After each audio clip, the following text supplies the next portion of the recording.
Assalamualaikum warahmatullahi wabarakatuh. Salam sejahtera buat sahabat Kang Asep Hidayat semua dimanapun Anda berada. Baik, kali ini kembali Kang Asep akan melanjutkan kisah dari cerita yang berjudul Neng Kokom, korban ibu yang kejam.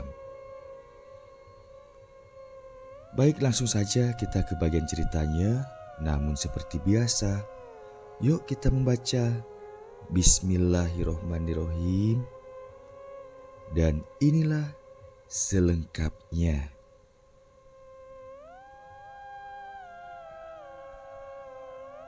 Keesokan harinya, di rumah Dudung ramai masyarakat kampung berkumpul. Baik warga yang dekat maupun yang jauh, datang melayat atau hanya sekedar mencari tahu berita tentang Kokom. Ya, tentu saja kejadian itu dalam waktu singkat menjadi berita hangat di kampung itu.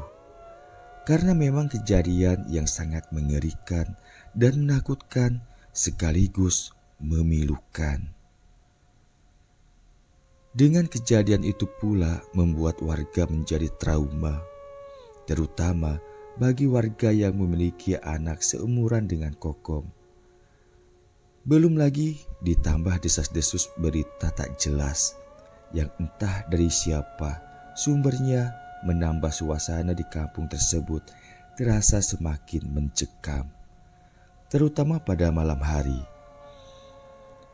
Walau tokoh masyarakat dan kepala desa sudah berusaha untuk menenangkan warganya, namun tetap saja warga masih merasa ketakutan. Pasca hilangnya Neng Kokom, gadis kecil yang cantik, putrinya Mang Dudung dan Bi Isa, menyisakan duka mendalam bagi Dudung dan keluarga, bahkan warga tetangganya. Hari-hari Dudung hanya diam, duduk termenung di bangku teras depan rumahnya. Ia tidak mau makan, tidak mau pergi kerja ke sawah. Karena Dudung sangat membenci istrinya, untuk sementara Bi Isa pulang ke rumah orang tuanya di kampung sebelah. Tentunya dengan demikian saat itu Dudung jadi hidup sendiri di rumahnya. Sebenarnya anaknya Dudung dan Bi Isa tidaklah hanya Kokom saja. Ada abangnya Kokom yang bernama Jajang yang berumur 12 tahun. Namun saat itu Jajang tengah menimba ilmu di pondok pesantren yang lumayan jauh dari kampung. Inisiatif warga karena merasa khawatir akan Dudung yang hidup sendiri serta kondisi fisikisnya yang tidak baik, berangkat ke pondok pesantren di mana Jajang menimba ilmu dengan tujuan agar Jajang pulang untuk merawat bapaknya. Singkat cerita, Dudung pulang ke rumah. Alhamdulillah, Jajang walau belumlah dewasa dari segi umur, namun ia sudah terlihat dewasa dari sikap dan perbuatan. Jajang dengan penuh kesabaran merawat serta menghibur bapaknya dengan mengajak ngobrol agar dapat sedikit mengurangi kesedihan. Suatu pagi yang tidak dapat dikatakan cerah dan indah walau di pedesaan. Karena pagi itu terasa dingin, maklum, sedari subuh kampung itu diguyur hujan deras. Walau pagi itu tinggal menyisakan gerimis. Tapi suasana pagi itu cukup membuat warga bermalasan untuk beraktivitas keluar. Seperti biasanya, setiap pagi para warga pergi ke kebun atau ke sawah. "Bah, Abah di mana?" Di keheningan pagi itu dipecahkan oleh suara Jajang yang panik memanggil serta mencari bapaknya. Jajang sudah memeriksa seluruh ruang rumah, namun sang bapak tidak ia temukan. Tentu saja Jajang panik karena ia tahu kondisi bapaknya tengah tidak baik.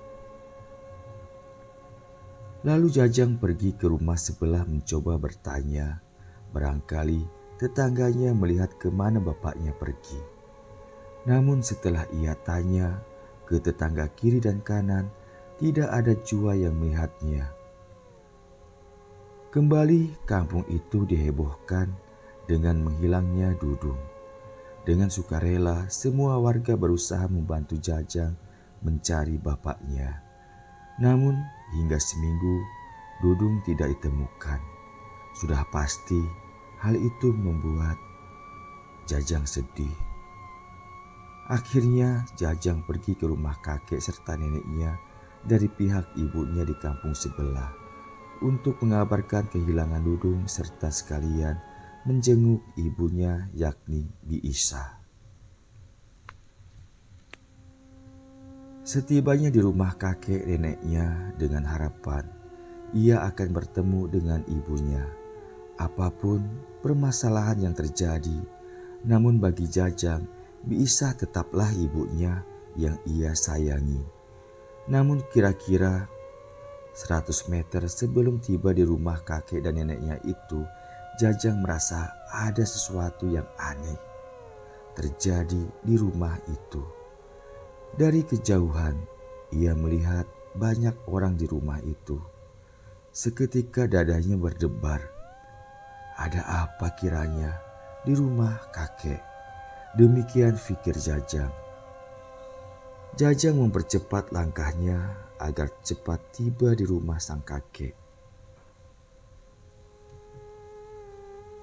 "Assalamualaikum," ucap Jajang setelah tiba di depan rumah.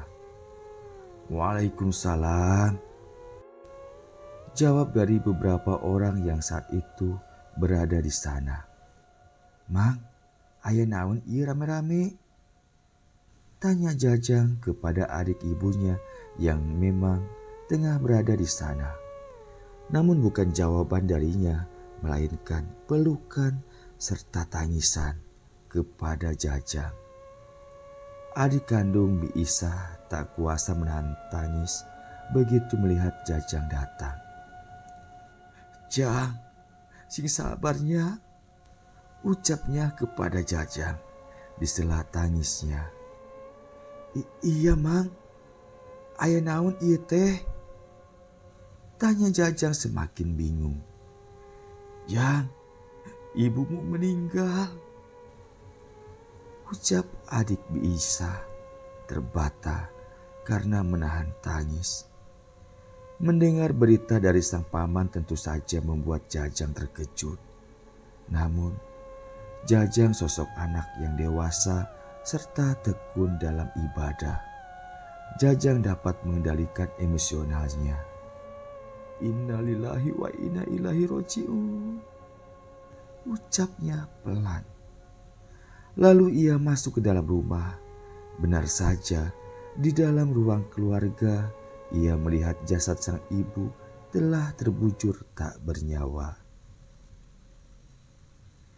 Sekuat apapun hati Jajang, tetap saja ia tak kuasa membendung air mata ketika melihat jasad seorang ibu yang telah melahirkannya, walau tidak sampai berlebihan. Ditambah lagi, neneknya langsung memeluk Jajang sembari menangis pilu. "Hampura Nini tengah bicaan manin Jang. Nini takut bapakmu tidak terima kedatangan kami di sana. Karena bapakmu sangat membenci ibumu Jang," ucap sang nenek di sela tangisnya. "Tapi nenek mengerti bagaimana bapakmu Jang. Makanya nenek tidak mau berbuat apapun kepadanya.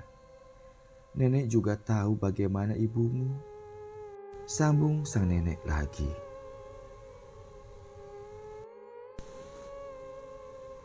"Sudahlah Nek, tak usah dibahas lagi. Semua sudah kehendak Allah. Yang Jajang inginkan Semua berakhir dengan kebaikan. Cuma itu yang Jajang pinta kepada Allah. Demikian ucap Jajang kepada neneknya, berusaha untuk tabah. Singkat cerita, pelaksanaan fardu kifayah kepada Bi Isa selesai. Acara tahlilan dari hari pertama hingga ketujuh sudah selesai pula. Tiba saatnya Jajang berpamitan kepada kakek dan neneknya, hendak pulang. Tak lupa ia mengabarkan pula jika bapaknya sudah beberapa hari hilang atau pergi entah kemana. Dan alasan itulah Jajang pamitan untuk kembali mencari bapaknya. Dengan penuh haru kakek dan neneknya melepas Jajang, dan sebelum Jajang pergi sempat neneknya bercerita bahwa sebelum Bi Isa akhirnya meninggal, Bi Isa tiba-tiba saja sakit. Bi Isa sakitnya aneh, kejang-kejang seperti hewan tengah dipotong, serta muntah darah. Demikian tutur neneknya menceritakan kejadian ganjil terhadap ibunya atau Bi Isa sebelum akhirnya ia meninggal. Mendengar cerita dari neneknya, Jajang hanya diam, tidak berbicara. Ia hanya menunduk sembari sesekali mengusap benih air mata di pipinya. Lalu Jajang kembali berpamitan dan pulang. Siang yang cerah namun tidak terlalu terik matahari. Tiba-tiba saja beberapa warga kampung dibuat terkejut dengan kembalinya Dudung. Selain merasa senang, akhirnya Dudung kembali yang entah dari mana. Tapi sikap dan penampilannya Dudung yang jauh berbeda dari biasanya. Mang Rojak pemilik warung yang kira-kira 50 meter dari rumahnya Mang Dudung terkejut ketika melayani pembeli di warungnya. Seakan ia tengah melihat hantu di siang hari. Ya, yang belanja di warungnya Mang Rojak saat itu tak lain Mang Dudung. Astagfirullah, di mana wae maneh Dung ngaleungit? Demikian tanya Mang Rojak ke Dudung. Mendapat pertanyaan itu, Dudung tidak langsung menjawab. Ia hanya tersenyum tipis saja. Lalu ia menjawab dengan santai. Di kota, Jak, balanja. Biasa wae atuh ulah kitu teuing nempo urang. Demikian jawab Dudung yang diakhiri tawa. Iya Dung, tapi kasihan anakmu si Jajang. Nangis terus, mengkhawatirkanmu Dung. Sambung Mang Rojak lagi. Mendengar ucapan Mang Rojak yang menyebutkan nama anaknya Jajang, seketika Dudung terdiam seakan ia baru tersadar. Lalu setelah membayar belanjaannya, Dudung segera pergi. Setelah Dudung pergi, Rojak masih termenung memikirkan Dudung. Ia merasakan ada yang aneh dengan penampilan Dudung yang rapi dengan pakaian serba baru. Serta Dudung menggunakan sepeda motor baru pula. Karena pada masa itu memiliki sepeda motor masih hal yang langka di kampung itu kalau tidak seorang juragan tanah. Selain itu sikap Dudung juga sangat jauh berbeda. Sangat cerah atau riang, seakan tidak pernah ada masalah. Setibanya di rumah, Dudung langsung mengetuk pintu karena saat itu pintu rumahnya tengah tertutup.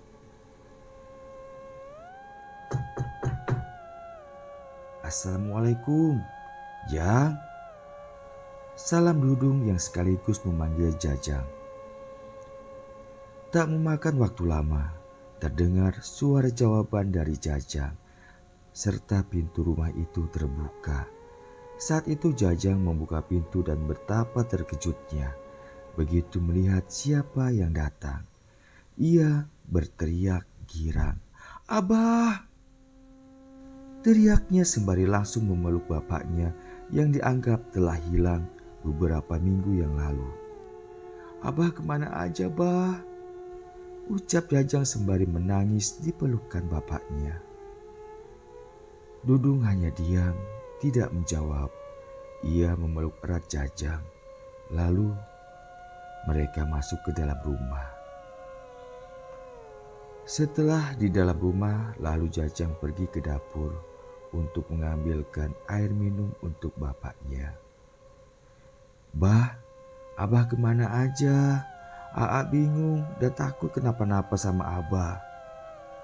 Ucap Jajang sembari duduk di hadapan bapaknya. Aa, Abah gak kemana-mana. Abah cuma belanja ke kota, sekalian beli motor. Waktu Abah pergi, Aa masih tidur. Jadi, Abah gak pamitan sama Aa. Demikian jawab Dudung, memberi alasan kenapa diam-diam perginya. Entahlah, itu hanya alasan atau bagaimana.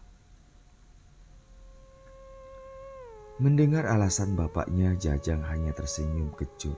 Lalu ia berkata lagi, Bah, kemarin sewaktu Abah nggak ada, Aa pergi ke rumah kakek. Sejenak Jajang menghentikan ucapannya. Ia menahan gejolak duka. Lalu ia melanjutkan ucapannya. Bah, Mak seminggu yang lalu meninggal. Demikian Jajang menyampaikan kepada bapaknya jika ibunya kini telah tiada. Oh, meninggal ya makmu? Demikian ucap Dudung singkat, seakan ia tidak merasa terkejut atau tidak merasa kehilangan sama sekali dengan kematian istrinya. Melihat sikap bapaknya yang terkesan santai, tak peduli, Jajang menelan ludah getir. Terasa begitu pahit. Ia paham atas semua yang telah terjadi. Namun, kini ibunya telah tiada. Jajang berharap semua saling memaafkan saja. Namun Jajang tidak mau bertanya atau membahas apapun lagi. Aa, ieu artos sadayana kanggo Aa. Manfaatkeun sebaik mungkin ya. Tiba-tiba saja Dudung mengalihkan pembicaraan dan menyerahkan tas kepada Jajang. Naon ieu teh, Bah? Jajang bertanya karena ia belum paham maksud dari bapaknya yang mengatakan jika ia memberikan uang. Sok atuh, buka saja tasnya, jawab Dudung. Lalu Jajang membuka tas itu untuk melihat isinya. Sungguh Jajang merasa sangat terkejut begitu melihat isi dari tas yang diserahkan Dudung kepadanya. Astagfirullah, Bah. Dari mana sebanyak ini uang? Ucap Jajang tercekat begitu melihat tas besar itu yang ternyata isinya gepokan uang dengan jumlah sangat banyak. Udah, simpan saja uang itu dan manfaatkan sebaik mungkin ya. Besok pagi Abah mau beli sawah, orang-orang yang mau jual, semua untuk masa depanmu, A. Ucap Dudung sembari beranjak melangkah masuk ke kamarnya.